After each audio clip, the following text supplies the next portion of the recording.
देखो, लोग अक्सर ना वीडियो देखते हैं, अच्छी बातें सुनते हैं, लेकिन सब्सक्राइब करना भूल जाते हैं। तो अगर आज की बात थोड़ी सी भी दिल को छुए तो सब्सक्राइब जरूर कर लेना, और हाँ, वो बेल आइकॉन भी प्रेस कर देना। आप देख रहे हैं फैक्ट डायरी मोटिवेशन, जहां हम ऐसी बातें करते हैं जो आपको अपनी लाइफ सीरियसली लेने पर मजबूर कर देती हैं। आज की इस डिटेल डिस्कशन में हम एक ऐसे टॉपिक पर बात करेंगे जो सच में बहुत डीप है, क्योंकि तुम्हारी जिंदगी भर की मेहनत को बर्बाद करने वाला कोई बाहरी दुश्मन नहीं, तुम्हारे अपने हो सकते हैं। बाप रे, ये लाइन सच में चुभने वाली है। लेकिन सच बताऊं, जब पहली बार इस बारे में सोचा ना, तो अंदर तक एक डर सा लगता है, क्योंकि हम सब ने ये पेन कभी ना कभी फील किया है। इंसान दिन रात मेहनत करता है, एक एक रुपया जोड़ता है, और अचानक कोई अपना या कोई करीबी दोस्त आकर एक बड़ी रकम मांग लेता है। बिल्कुल। और अजीब बात देखिए, पैसे मांगने वाले को शर्म नहीं आती है, पर जिससे पैसे देने हैं उसको मना करने में शर्मिंदगी होती है। हाँ, एक अजीब सा गिल्ट होता है कि अगर ना कह दिया तो पता नहीं क्या होगा। सही कहा। और यहीं से ना वो इमोशनल ब्लैकमेल का खेल शुरू होता है। इस डिस्कशन का हमारा मेन मिशन यही है कि हम उन तरीकों को समझें जिनसे पैसे मांगने वाला खुद पीछे हट जाए और आप विलन भी ना बने। लेकिन देखो, उन तरीकों पर आने से पहले मुझे लगता है कि हमें उस इंसान का दिमाग समझना होगा जो पैसे मांग रहा है, क्योंकि जब तक हम वो नहीं समझेंगे, हम खुद को उस गिल्ट से बाहर निकल ही नहीं पाएंगे। सही पॉइंट है। देखो, जब कोई अपना पैसा मांगता है ना, तो उस वक्त वो आपको एक इंसान की तरह नहीं, बल्कि एक फ्री बैंक की तरह देख रहा होता है। फ्री बैंक मतलब जहां से बस पैसे निकाल लो? एग्जैक्टली। आप खुद सोचो, लोग बैंक से लोन लेने में क्यों डरते हैं? क्योंकि बैंक में जवाबदेही होती है, पेपर्स होते हैं, इंटरेस्ट लगता है।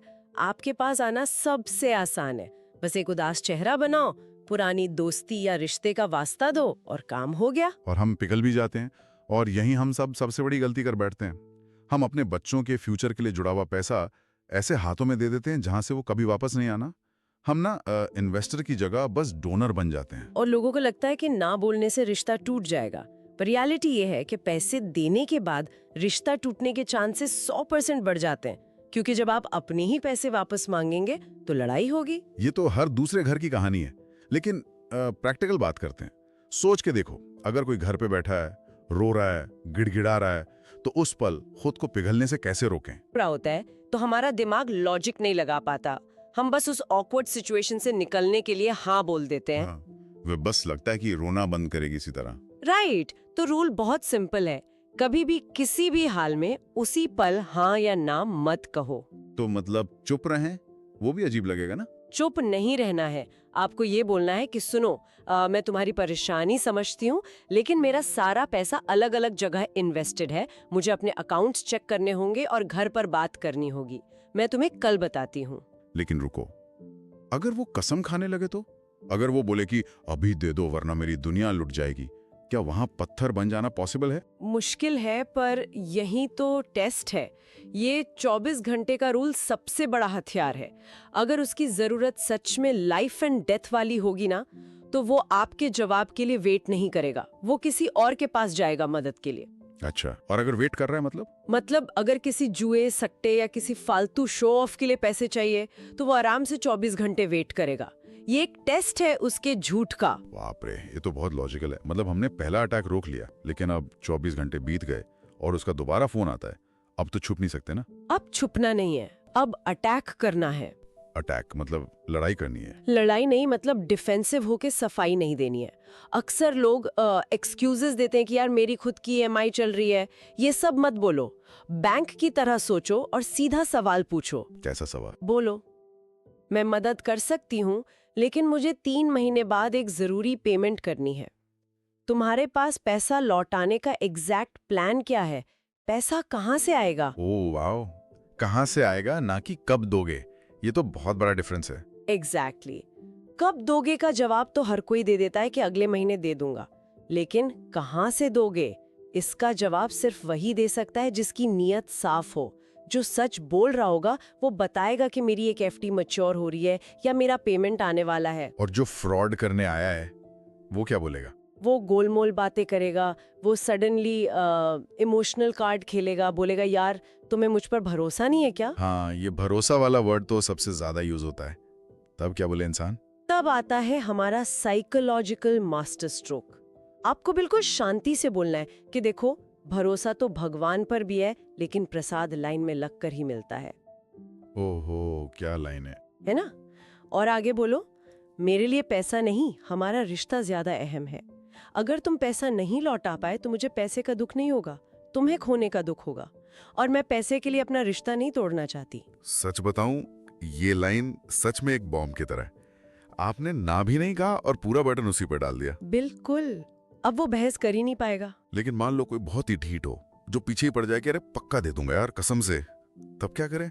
ऐसे लोगों के लिए रूल नंबर 3 आता है, गारंटी। उनसे कहो कि ठीक है, मैं पैसे दे दूंगी, पर तुम मुझे एक पोस्ट डेटेड चेक दे दो या कोई कीमती चीज गिरवी रख दो। रुको रुको, अगर हम किसी करीबी रिश्तेदार या बचपन के दोस्त से चेक मांगेंगे तो भाई साहब सारी उम्र का कलेश हो जाएगा घर में, वो तो भड़क जाएंगे। हाँ, 99% लोग सच में नाराज हो जाएंगे, पर आपको उनका गुस्सा समझना होगा। वो उनकी इंसल्ट का गुस्सा नहीं है, तो क्या है? वो उनकी चोरी पकड़े जाने का डर है।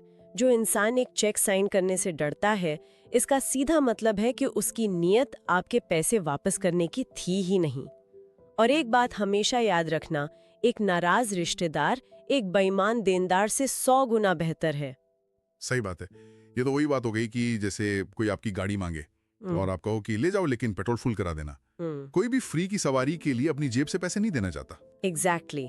और अगर वो इंसान इतना बेशरम है कि आपके घर के दरवाजे पर ही आ जाए, तो हमारा चौथा रूल लगाओ, जिसे कहते हैं स्कैरसिटी का इल्यूजन। मतलब? बोलो कि यार पैसा तो था, पर सारा एफडी में लॉक है। अगर मैं अभी तुड़वाऊंगी तो 10,000 की पेनल्टी लगेगी। अगर तुम वो 10,000 का नुकसान भरने को तैयार हो तो मैं अभी निकाल लेती हूँ। फ्री का पैसा ढूंढने वाला पेनल्टी थोड़ी ना भरेगा। सही कहा। वो इंसान कभी आपका नुकसान अपने सर नहीं लेगा, वो खुद ही कोई बहाना बनाकर वहां से भाग जाएगा। ये सब तो बहुत कमाल का है, पर यहाँ ना एक बहुत सेंसिटिव डाउट आता है मुझे। अगर मान लो कोई सच में हॉस्पिटल में है, किसी की सच में मजबूरी है, हाँ, तब तो मदद ना करना पाप होगा ना? बिल्कुल होगा। और उसके लिए चाणक्य की अर्थनीति में बहुत सुंदर रास्ता है, जिसे दान की नीति कहते हैं। दान की नीति। अगर कोई 50,000 मांग रहा है और आपको पता है उसकी औकात नहीं है लौटाने की, तो उसे उधार मत दो। तो क्या करें? उसे 5 या 10,000 अपनी तरफ से दो और कहो कि इसे लौटाने की जरूरत नहीं है, ये मेरी तरफ से एक छोटी सी मदद है। ओह, मतलब एक्सपेक्टेशन ही जीरो कर दो। हाँ, इसके बहुत फायदे हैं। आपके 40,000 बच गए, आपकी इज्जत 10 गुना बढ़ गई, और सबसे बड़ी बात, आपने एक लक्ष्मण रेखा खींच दी। अगली बार वो आपसे बड़ी रकम मांगने की हिम्मत नहीं करेगा, क्योंकि इसको याद रहेगा कि पिछली बार आपने उसे दान दिया था। ये बहुत पावरफुल है। लेकिन चलो, ये तो छोटी नीड्स हो गई। कुछ बड़े मगरमच्छ भी तो होते हैं ना, जो बिजनेस या प्रॉपर्टी के नाम पर सीधा लाखों मांगते हैं। उनका क्या करें? वहां आती है कागजी जाल की बारी, यानी डॉक्यूमेंट ट्रैप। जब रकम लाखों में हो ना, तो वहां कोई इमोशनल भाषण नहीं, सीधा प्रोफेशनल बन जाओ। मतलब सफेद झूठ बोल दें? झूठ नहीं, बोलो कि मैं पैसे दे दूंगी, पर मेरे सीए को टैक्स रिकॉर्ड के लिए लीगल अग्रीमेंट और चेक चाहिए। सारी जिम्मेदारी सीए पर डाल दो। और तब वो क्या करेंगे? कि नियत साफ है तो एक पेपर साइन करने में कोई प्रॉब्लम नहीं होनी चाहिए।